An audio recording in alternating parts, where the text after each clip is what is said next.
The following program was provided by an independent producer solely responsible for its content. The opinions expressed do not necessarily represent the views of this station, its staff, board of directors, or underwriters.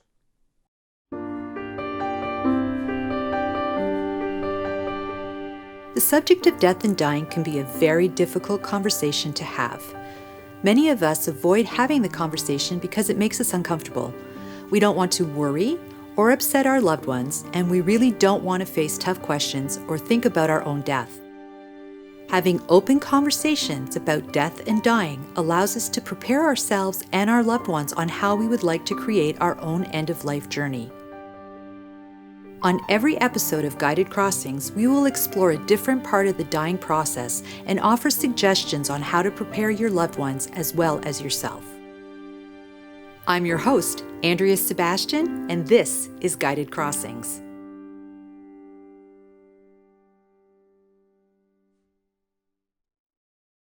Death is an inevitable part of life, and planning a loved one's funeral can be a heart-wrenchingly difficult task. What makes this process harder is that there are so many details to consider, and it can be very overwhelming.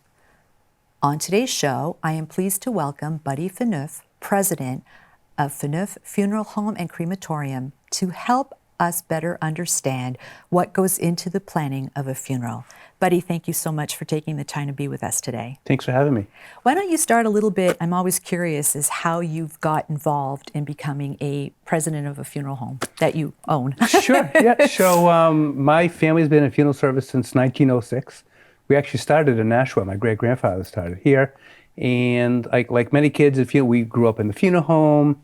And a lot of kids, the funeral directors, have no interest in working in funeral service because during spring breaks and summer, you're bringing flowers to the cemetery, you're cleaning hearses and limos. And after college, I told my dad, "Thanks, Dad, but I'm off." I got an MBA in finance at George Washington University, worked for a large consulting firm, Deloitte, for about a decade, and then decided, maybe the funeral service isn't so bad after working 90 hours a week for someone else, traveling all over. So my wife and I moved back to New Hampshire in 1989, took over the biz. At that time, we were small family funeral home serving about 180, 190 families a year. And over time, we've been able to add more staff. Last year, we served about 3,500 families. Wow. Yep, so we're actually the largest family-owned funeral home in New England. If you break that down, that's like a lot of services per day kind of thing. It is. Yeah, we actually service, we have funeral homes in New Hampshire and Vermont, but we also service families in southern Maine, northern Massachusetts. We serve about 25% of all the families that have passed in New Hampshire a year. So. Okay. Yeah, I know it's like you've been around since 1906. Long time. Not me personally. Well, no. But I think it's really interesting how, I think when we were talking earlier, you were saying how originally there were so many more funeral homes, and now it's really kind of, they've kind of all gone away. What's the history behind why you think you've been able to sustain the changes and things? Well, I'm going to actually answer that with the history, what's happened in the funeral industry. Because when I first took over my family's funeral business, there were probably 100, a little more than that, funeral homes in New Hampshire. And last year, there were about 60. Okay. So a fairly large consolidation. And there's a number of reasons why. The main driver really has been cremation. Back years ago, the cremation rate, maybe 20, 30 years ago, was 10 or 15%. Last year, nationwide, about 2 years ago, for the first time, the cremation rate, which is of all the folks that passed away, how many are selecting cremation? The cremation rate exceeded the burial rate for the first time in our history. Now that was nationwide. Last year, New Hampshire had a cremation rate of almost 80%, about 78%. We actually have one of the highest cremation rates, somewhere around the top 4 or 5 cremation rates in the country. Yeah, so a lot of that, to answer your question, back when I was starting a funeral home that was serving 80 to 100, 150 families a year, everyone had a wake, everyone had a service, everybody went to church, everyone went to the cemetery. But fast forward now, where you have that same funeral home, A lot of it's economics. I mean, you're obviously, if you're not having a wake, not having a service, doing a simple cremation, often families aren't even coming into the funeral home. They're not using the building. All you have to do is drive by, especially in New Hampshire, a lot of these small towns, the prettiest building in the town usually is the funeral home, the beautiful old Victorian, that are worth $400,000, $500,000, $600,000, $700,000. With the cremation rate, you do not need a $700,000 building to support the needs of families that are just opting for your. What's happening is a lot of people, well, we're going to forego the funeral home, but we're going to have mom's memorial service at the country club or out in the ocean or in our own home. So as a result, there's been a lot. The last 5 years have seen more changes in the funeral industry than probably the prior 50 years. Well, and I think I can really agree with that. I can remember growing up and, you'd go to a funeral, the person would pass, say on Saturday, and it was like, well, they're not going to be able to, get the body or anything till, say, Monday. And then you had the 3 days of being exposed, and then you'd have the day of the funeral. And I grew up in Canada, so we always had the fun, if they pass away in January, we can't bury, and then we'd have to do it again, all in June or July type thing. So, and I've noticed just in my own circle that it's exactly what you're talking about. A lot of people have opted for the cremation, and now it's, sort of really done quickly, but I find, and I don't know if this is true or not, a lot of people, there's not that rush now to bury someone as it was before. I don't know if that's because the person's cremated, so you have the ashes in the urn. It is, yep. Okay. Yep. And a lot of that has to, with what you just said, with cremation, it provides the family an opportunity of time. Right. Where, this family dispersed throughout the country. Maybe we can wait until the spring when family members can get here. Of course, with COVID over the last couple of years, that's really enforced what we were talking about, where people had much more opportunity to say, well, families can't travel. We're going to delay the service. Right. Some cases, we're not talking delaying it weeks or months. We have families that have delayed it for over a year. Wow. Just because families can't get together, they don't feel comfortable with traveling.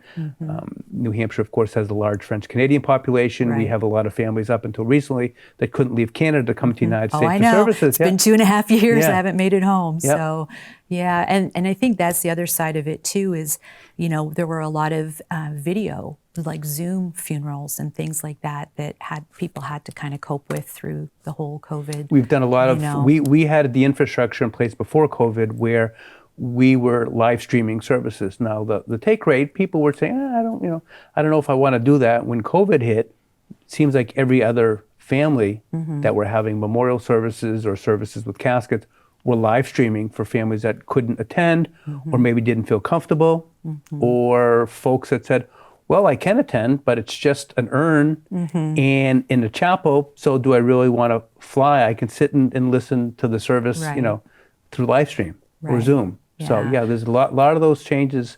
Those types of things were not around 5 or 6 years ago. Exactly. Yeah. No, I know. I watched quite a few because they were, in Canada at least, they had the rule where you can only have 20 to 25 people at the service. So you had to pick and choose. And then luckily it was a Zoom, so you could still sort of pay your respects and, be part of it, So say you're traveling abroad and something happens and you pass away, and we're coming from New Hampshire. Are you able to help people from all over the world if they need to come back to New Hampshire? Do you provide services like that? And the other way around. New Hampshire, especially southern New Hampshire, is quite a melting pot. We have a large Congolese community. We have a large Nepalese community.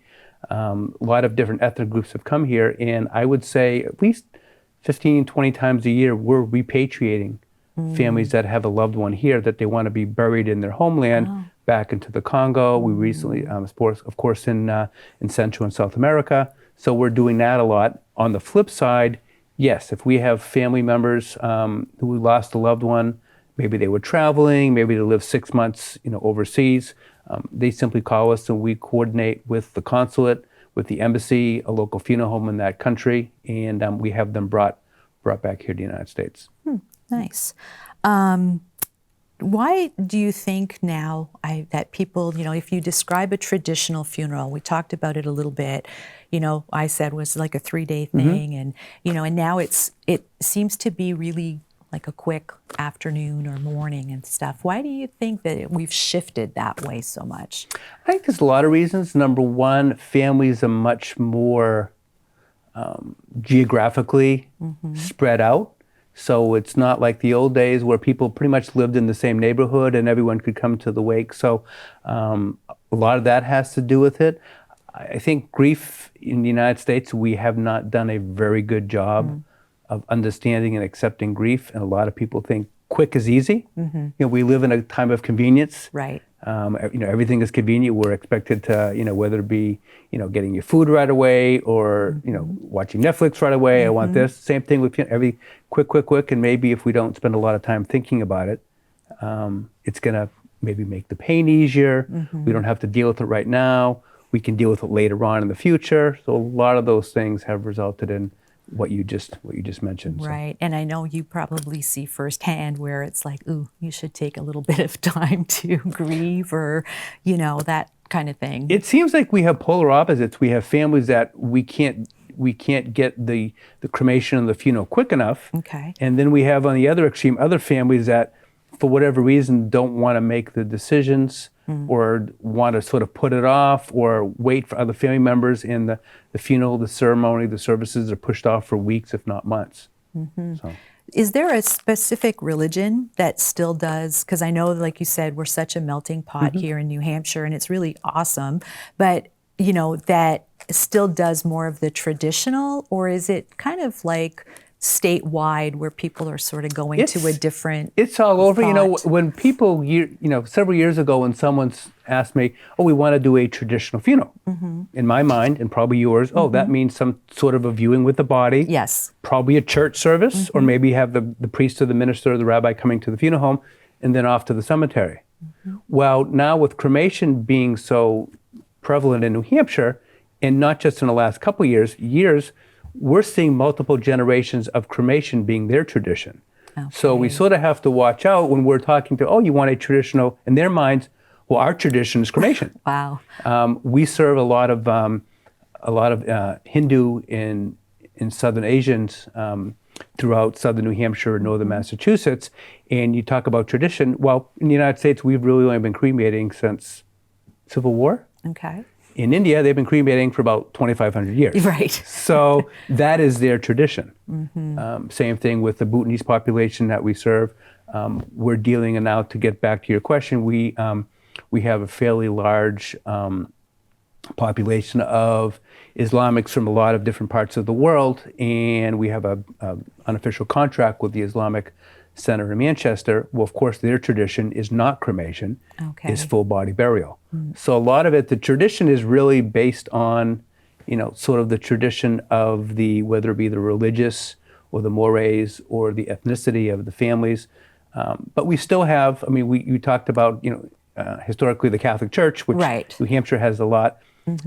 Well, the Diocese of Manchester, which covers all the churches, was actually the first or second diocese in the United States. I think the Diocese of Denver was first. The Diocese of Montreal was second, even though that's not the United States. Yeah. To accept cremation. So that opened the floodgates for a Catholic saying, well, we can now bring the urn to church. Right. We can now bury the urn.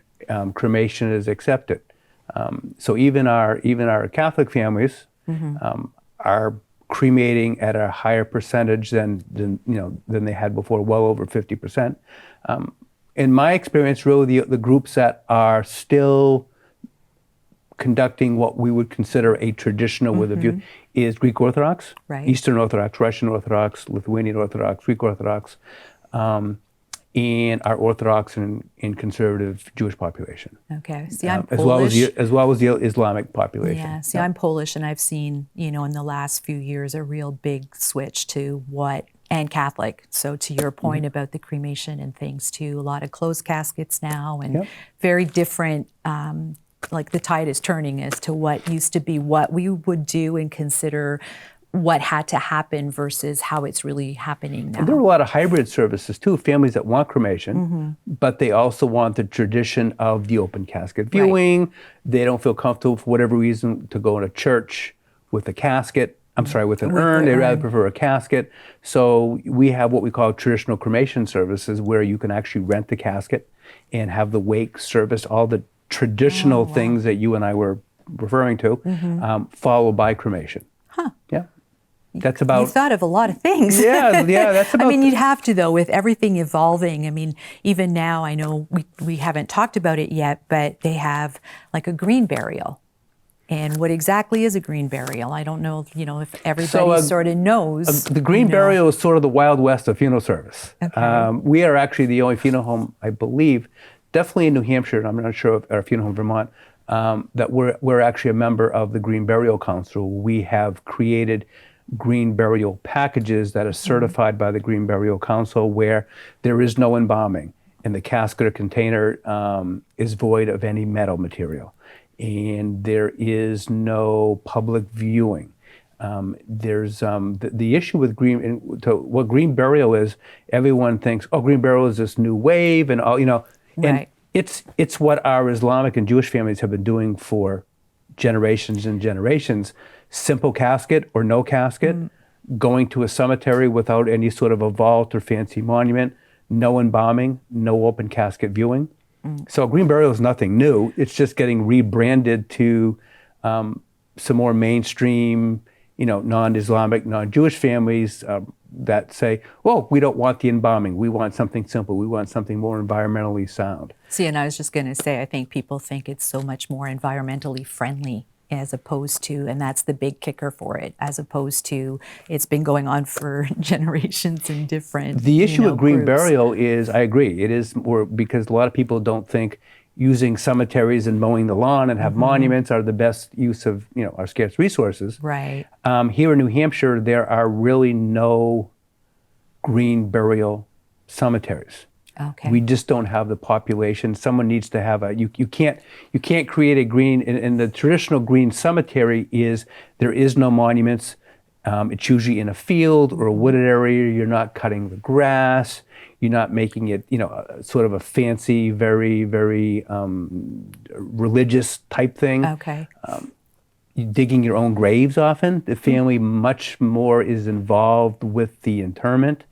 But New Hampshire funeral homes can't own cemeteries. Right. A lot of the cemeteries are owned by the Roman Catholic Diocese, and not that they're opposed to it, but the Catholic Church owns lots and lots of cemeteries in New Hampshire, so there's really no reason why they would want to turn these into green cemeteries. Yeah. With the cremation rate being 75% plus, it's really not something that a for-profit organization can come in and actually start making, and we just don't have the population base. And green burial is just not, there's just not enough demand for it. There are some what we call green burial hybrid cemeteries in New Hampshire. One is it's called Ordination Rocks Cemetery I'll think of the town in a second. It's up north. And there's also a couple green burial cemeteries, hybrid cemeteries, out in the Monadnock area. And they tend to have traditional cemeteries, and the cemeteries allocated a parcel of land to not cut the grass, to not require a vault. Tamworth is the other town where there you go. I knew it takes me a little while. It was coming. It was coming. So there's really no full traditional green burial, and a lot of people think green is inexpensive. Oh, I want a green burial, and we're still getting involved with the casket. The family's still green cemeteries. We've dealt with a number of them outside of the state of New Hampshire. It's not cheap. It's not inexpensive. There's no reason why it would be less money than a traditional, because you're still having to have All the the plot of stuff. land, the maintenance. A lot of the land is placed into a trust. You can't create a green burial cemetery and then 6 years later saying, oh, I think I want to have condos developed in this property. Right. It's forever. Right. So you need to really have a lot of thought and enough people that it's going to support the financial. And as a result, since green burial cemeteries aren't quite as popular as traditional, the prices tend to be higher. So people call us thinking green burial is going to be a very inexpensive option, even less than cremation. Right. And they say, oh, Education. this isn't $2,000. No, the cemetery is going to be way more than that. So Right. they'll often opt for other alternative services. But Right. we do probably handle about a dozen what we would consider green burial, mostly hybrid green burials a year throughout our locations. See, and I guess it's interesting talking about it because I haven't really researched a lot on green burials per se, and I knew about, not processing the body the same way and things like that. But I think there's also that misconception maybe that a green burial, all of a sudden you're going to decompose the body and a beautiful tree is going to sprout where your body was. So like, I know that there's a big buzz right now about doing those sort of alternatives where, your body's put into like a vat almost, and it decomposes, and then it's used, like on a farm and things like that. And I'm just, that was just recently approved in, I believe it was Oregon State for body composting. Right, right. And that's just an interesting other, like I said, it's always evolving. And that brings me to aquamation. Do you want to just describe aquamation a little bit? So what aquamation is, it's also called alkaline hydrolysis. It's referred to as green cremation. I think that's a little bit of a misconception because there is no heat, there is no fire. It's a chemical process, very similar to the process of actually making soap. Instead of using an acid, it's a base, it's a lye type material, and the body is placed into a large chamber. It almost looks like a cannon, and under pressure and heat from electricity, the body it looks like cremated remains, about the same volume, and a lot of people think that it is much more environmentally friendly. And to some extent it is, because cremation, the byproduct is carbon dioxide. Okay. Carbon dioxide is going into the atmosphere. And a lot of folks think that alkaline hydrolysis or aquamation, since it doesn't place that carbon dioxide, it's a more environmentally friendly option, which potentially is true, but you got to go back to the source. It uses so much electricity, and if you have a coal plant that's powering that electricity, it's still putting that into the atmosphere. I'm not going to say yes or no. Currently in New Hampshire, alkaline hydrolysis is not legally allowed. Okay. It's allowed in Maine. Okay. And there is one alkaline hydrolysis firm way up in northern Maine. It also is allowed in Vermont. And as I mentioned, we do own a funeral home in Vermont. It's something that is on our list to look at more. It is a fairly expensive process. An average, not that people would know how much crematory is, Right. but installing a crematory, with the building and the permit, you're looking at about, a couple $100,000. An aquamation machine or alkaline hydrolysis with the building and the permits, you're close to $500,000. Wow. So you need a significant demand in order to do that. Plus, it's unclear if people would be willing to pay a premium for aquamation or alkaline hydrolysis. Right. And how much. So that's one of the things that we are looking at. One of the things that we do, we cannot make, the cremation process is a cremation process. The CO2, even though we have carbon scrubbers and try to make it environmentally, that's just the process. But what we have done for the last 4 years is we purchased carbon offsets. We hired a scientist to determine, based on our crematory, we operate 4 crematories, Right. what our carbon footprint is based on the amount of cremations that we do. And every month we buy carbon offsets to offset 100% of our carbon footprint. That's amazing. So we're not, thank you, we're not, That's so good we to are hear. still putting it into the environment, Right, but we're but- doing things to be carbon neutral. We also allow we have a sister company called the Cremation Society of New Hampshire. Little things, people make arrangements online, so they're not driving to the funeral home to make these arrangements. So again, carbon offsets, so we're little things to No, they add to up try though to- in they the do end, add up. and I don't think people know that. Up until just talking to you right now, I had no idea, and I think that's amazing. That's one of the reasons why I want to do this show with you. The other side too, I guess, is a lot of people are really pro pre-planning and not pre-planning. Where are the pros and cons on both sides of it? So there's a lot of reasons why people would need to we have a whole seminar. Actually, we're doing one next month at our Manchester location on pre-planning. And there's a misconception that pre-planning means prepaying. Okay. And that's not the case. Pre-planning is really getting your wishes down and known. Prepaying allows you to lock in prices so your family is not left with having to pay, for funerals, especially, as prices go up. Funerals, like anything else, go up about 3 or 4% a year. It doesn't sound like a lot, but $5,000 funeral 10, 15 years from now could be a lot more. Right. We deal a lot with pre-planning when people are going into a Medicaid spend down situation and they need to use up some of their resources before they get placed into a nursing home or after they've been in a nursing home. We have people that pre-plan because maybe there's some dysfunction in the family and the family member wants to get what they want. It's really a selfless act for people to sort of pave their own way and not leave, I left you life insurance to pay for everything, but I've never given you any guidance. Do you want burial? Do you want cremation? Do you want a green burial? Do you want alkaline hydrolysis? Do you want to donate your body to anatomical gift program? There are lots and lots and lots of choices, and you have to leave that to your grieving survivors. Especially people don't like to talk about death. Right. They don't like to talk about funerals, and you have spouses and children and grandkids sitting there looking at each other and say, I don't know what to do. And it's a perfect chain of events for stressful. You're dealing with money. Yep. You're dealing with death. You're dealing with family dynamics. So you can imagine potentially arguments and dysfunction in families. Mom wanted this. You're being too cheap. Right. No, you should spend more. She did this. She loved me more. I wanted it. All these different things. So that's another reason why people. No, there are other reasons why you wouldn't want to prepay. Okay. People that maybe are on a very limited fixed income that don't have access to the funds. People that might be moving in different parts of the country, although there's workarounds there. Someone that may not know what they want at all. Someone that really wants to leave these decisions to their children. We talked about being a donor to medical school. A lot of people say, I don't need to plan ahead because I'm donating my body to an anatomical gift program.